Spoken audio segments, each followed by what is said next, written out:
Hello everyone, நம்ம இங்க பார்க்க போறது ஸ்டாக் மார்க்கெட் நியூஸோட அப்டேட்ஸ். Nifty 50 எல்லாமே டவுனா இருக்கு. ஏசியன் மார்க்கெட் வந்து சேல்ஸ் இல்ல growth இல்ல ரொம்ப டவுனா இருக்கு.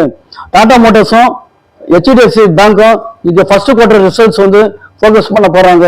ஸ்டாக் பேங்கோட Q1 ப்ராஃபிட் வந்து $5.1 பில்லியன் இன்க்ரீஸ் ஆயிருக்கு. அதோட ப்ராஃபிட் வந்து 2.1% இன்க்ரீஸ் ஆயிருக்கு. ஃபோர்த் நியூஸ், செபில இருக்க அனாலிஸ்ட் வந்து என்ன சொல்லியிருக்காங்கன்னா புல்பில் ஸ்ட்ராட்டஜி வந்து ஆகஸ்ட் மாதம் வந்து எக்ஸ்பைரி ஆக போகுது, அதை வந்து செக் பண்ணிட்டு ட்ரேட் பண்ணுங்கன்னு அவங்க சொல்லியிருக்காங்க.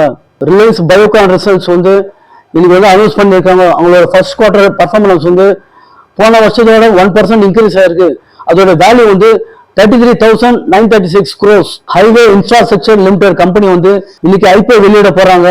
அந்த கம்பெனியோட ஜிஎம்பி ஷேர்ஸ் அலாட்மெண்ட் ஸ்டேட்டஸ் எல்லாமே நீங்க வந்து செக் பண்ணீங்க. டைட்டன் கம்பெனியோட Q1 ப்ராஃபிட் வந்து 52.5% இன்க்ரீஸ் ஆயிருக்கு. Jewellery sales, apparel sales, cosmetic sales எல்லாமே வந்து 19.9% இன்க்ரீஸ் ஆயிருக்கு.